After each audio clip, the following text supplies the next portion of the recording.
Em nome do Pai, do Filho e do Espírito Santo. Amém. Programa de formação católica do dia 7 de setembro de 2023. Hoje é quinta-feira, dia da independência do Brasil. Hoje eu gostaria, de uma maneira muito especial, de convidar vocês para que rezemos juntos. Neste momento difícil de polarização que vive o nosso Brasil, rezemos pela nossa pátria, pelas autoridades constituídas, pelos doentes, pelos nossos familiares, pelos pais que estão com dificuldades na sua família, mas, sobretudo, eu gostaria de pedir a vocês que rezassem pelas autoridades. Elas devem decidir e muitas vezes decidir medidas que não agradam ao povo, mas é pelo bem comum. E muitas vezes a autoridade se sente sozinha. Rezemos pelos nossos governantes que devem tomar a decisão sobre essas medidas, que se sintam acompanhados pela oração do povo, pela nossa oração. Meus queridos irmãos e minhas queridas irmãs, é tempo de rezar por aqueles que nos governam,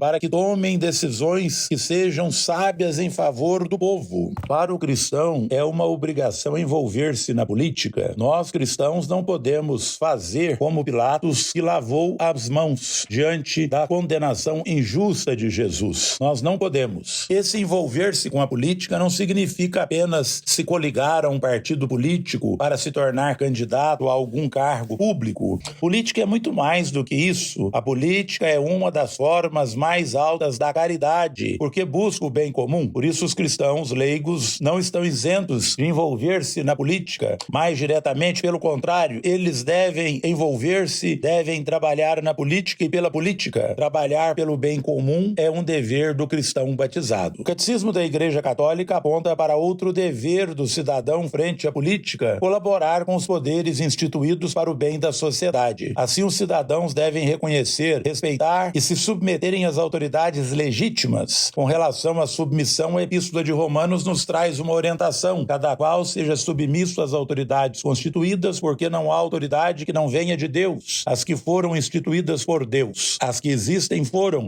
instituídas por Deus. Romanos 13:1. Diante dessa realidade, podemos afirmar que cada cristão é corresponsável pela política do seu bairro, da cidade, do estado e do país, e por conseguinte pelo bem comum. Essa responsabilidade comporta, além de muitos outros deveres, o exercício do direito do voto e da defesa do país.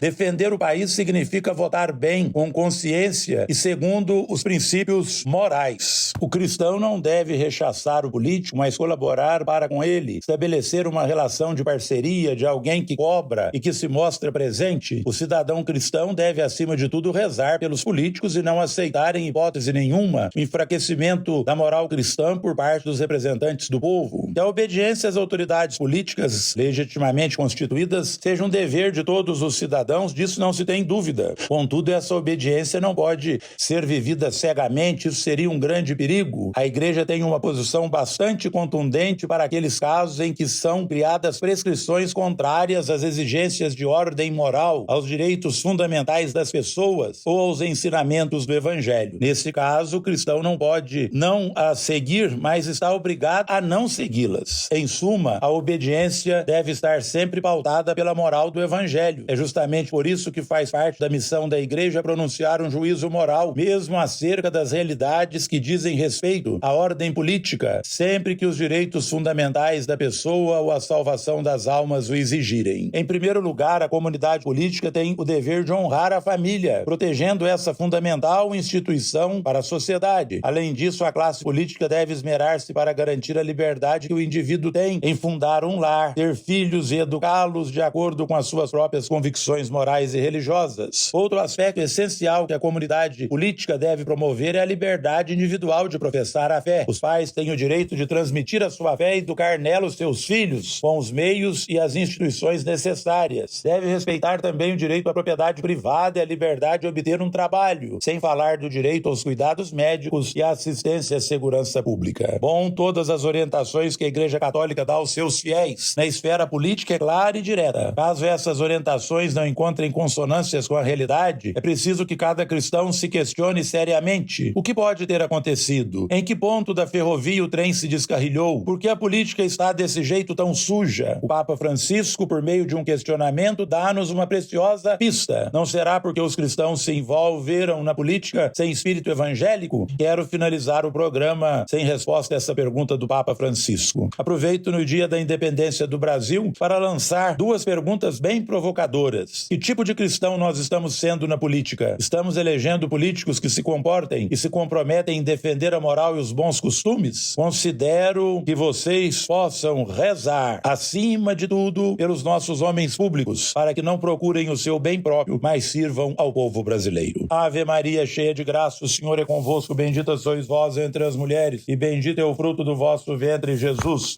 Santa Maria, Mãe de Deus, rogai por nós, pecadores, agora e na hora de nossa morte. Amém. O Senhor esteja convosco, Ele está no meio de nós. Abençoe-vos o Deus Todo-Poderoso, Pai, Filho e Espírito Santo. Amém.